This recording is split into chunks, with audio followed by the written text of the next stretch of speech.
right now I want to get to a story that is breaking in Minnesota about cooperation. Because it seems that cooperation is a one-way street where the federal government wants local agencies to cooperate, aka do what they want. And when it comes to cooperation on investigating two people who were killed in the streets of Minneapolis, Minnesota, the federal government officially telling Minnesota, pound sand. Drew Evans is in charge of Minnesota's Bureau of Criminal Apprehension. He is the superintendent there, and he is with us on the John Schuster Coldwell Banker Hotline. Drew, thanks for being with us. Thanks for having me, Jason. I said that I was disappointed but not surprised by the decision by the FBI, saying that you get no information, no evidence that was collected in the shooting death of Alex Pretti. What was your reaction to that?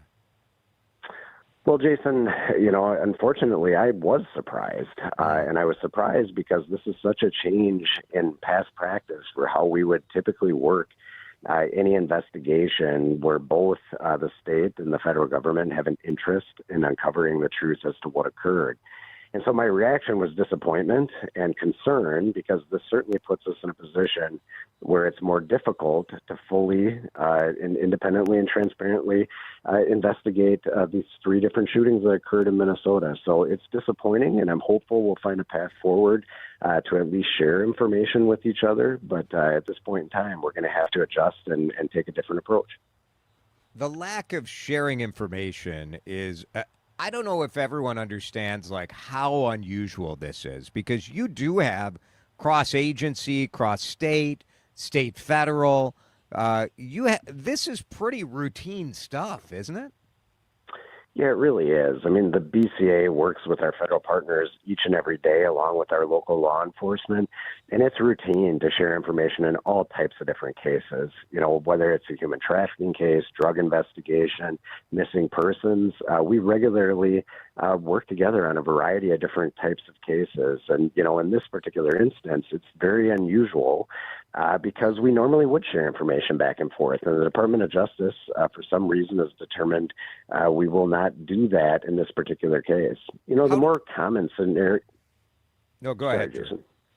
Well, the more common scenario as we work is in these types of cases when a local law enforcement officer is involved in an officer-involved shooting.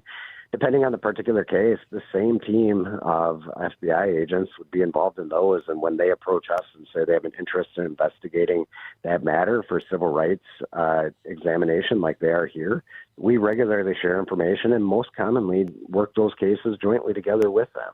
But this is a different course, obviously. Drew Evans is the superintendent of the Minnesota Bureau of Criminal Apprehension, the BCA, sort of the state investigators. And Drew, what are some of the specific things that the feds have in their possession or have, lab results or whatever? What are some of those things that you do not have access to in these shooting? Two ended up being shooting deaths, but the third was that Julio Sosa Solis, who was shot, and it turned out now the two BCA agents have been suspended, or not BCA, sorry, two ICE agents who said there was a broom and a shovel attack have been suspended because the feds think that they were lying under oath. So what is the sort of information that you don't have access to? Well, that sort of information you just finished there is partly why we need to do such a investigation ourselves, is to uncover the full truth as to what occurred. And some of the information we don't have access to right now would be witness interviews that they may have conducted. We're conducting our own. They haven't even acknowledged or provided specifics as to who the shooters were involved, which I've never encountered in an incident where the law enforcement agencies won't even identify the people that were involved in the incident.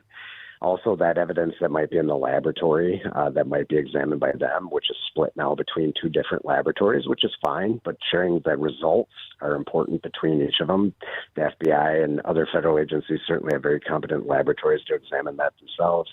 But then also, when we look at the Renee Good incident, the car that she was driving, it still hasn't been examined for evidence, and it's in their custody. We would like access to that because the Department of Justice has indicated that they're not conducting an investigation. And so it's important, any of that evidence, if they're not investigating that matter, that we have access to it so that we can conduct a complete investigation, on the state side. Again, both federal and state investigations should occur when appropriate, but that evidence still is really critically important to us to be able to do that complete investigation. Is it your belief that Renee Good's vehicle hasn't been, fully analyzed, or the black box type data that would indicate the, acceleration or any of that, the feds haven't even investigated it?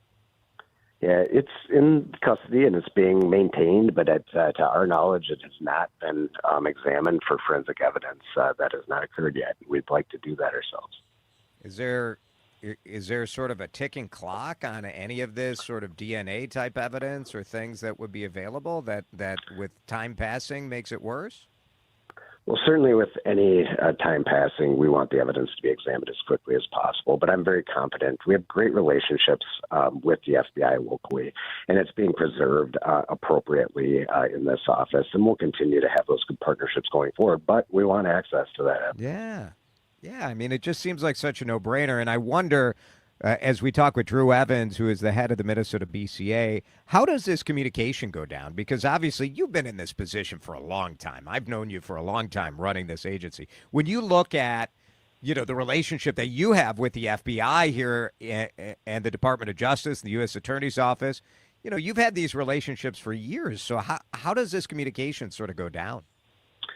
Yeah, I think what we've done here and why you've seen kind of some changing and moving of the goalposts is we do have those relationships. And there's excellent professionals that are here in Minnesota, both in the United States Attorney's Office and the FBI.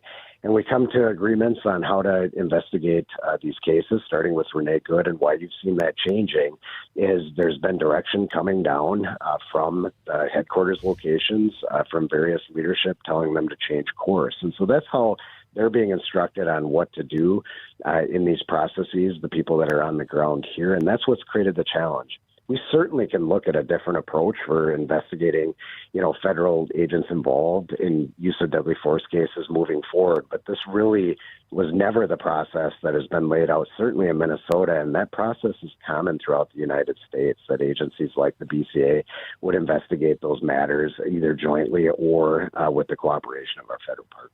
Does the state investigation continue with the information you're able to gather?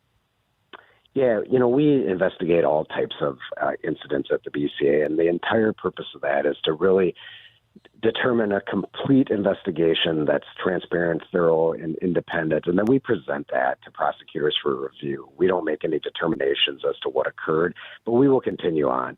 Anytime we're lacking evidence in a particular case, that doesn't mean we stop the investigation. It means we do the best with the information that's available to us and think about other ways that we might be able to obtain that evidence. We also will work with the various lawyers involved in these matters to determine if there's other legal mechanisms to gain access to this information. Not to get too conspiratorial about it, but it's hard not to look at this and say, what are they afraid of? What are they hiding from us, and why completely shut down this information? As a citizen of this state, that's how I feel about this, Drew. Well, one of the things that we do think is really important with these cases is that we are transparent about them. That's why we post our findings once they're completed and been through the legal process on our website. I certainly think all Minnesotans, all Americans should be able to trust that a thorough, independent process occurs and that there's a level of transparency that shows this. I don't know why decisions are made in this particular case, but what I do know is that we have a force investigations unit in Minnesota that was created for this very purpose, and they do that work very professionally and thoroughly, and then we ensure that the public has access to that information once it's completed, just to ensure that people can see for themselves what was investigated and what occurred. There's a lot of video, and there were a lot of witnesses, and I know you're still gathering that, and you have that email tip, that bca.tips@state.mn.us that people can email if they have information about any of these shootings. But just disappointing to me, and obviously law enforcement should be something that is not political, that isn't subject to the kind of winds of politics, and we should be able to cooperate with different agencies so we all feel like, all right, if a life is taken in our state, we should know what happens. It's pretty simple to me. Yeah, and I think that's exactly right, that law enforcement serves everybody in the state. It is not affiliated with any particular political belief or ideology, that they need to be there to serve everybody. And when a death occurs in our state and when the government is involved in that death, it is really an expectation of Minnesotans in the state to have that complete investigation so that we can know what happened. I think that's really important to determine whether or not the acts are justified by the appropriate prosecutorial authorities, but just as important so that people see that to determine whether or not everything's being conducted appropriately by the agencies that are serving Minnesotans, whether that's local, state, or federal authorities, because all of us in law enforcement exist at the direction of all of the citizens that elect the people that oversee these agencies. And so it's really important to get this right. Yeah. And I take offense on your behalf as sort of the suggestion that the feds can't trust Minnesota to do the investigation because of fraud or whatever other nonsense they want to say. I mean, the team you have over there, it doesn't get more professional and more knowledgeable than them. So I'm just offended by sort of the intimation by the whole thing. I mean, this is a group of career professionals in our Force Investigations Unit. They certainly are not looking through the lens of anybody that be trusted or not. Their work speaks for itself. That's why we post it online. And certainly, I will note that I certainly have not had any private conversations with any federal authorities that question the trustworthiness of the investigative process by the BCA. And I say the same thing about our FBI partners. They're excellent investigators, and the teams on the ground get along very well. No doubt. Drew Evans, Commissioner of the BCA in Minnesota. We appreciate it. Thanks, Drew. Thanks for having me, Jason.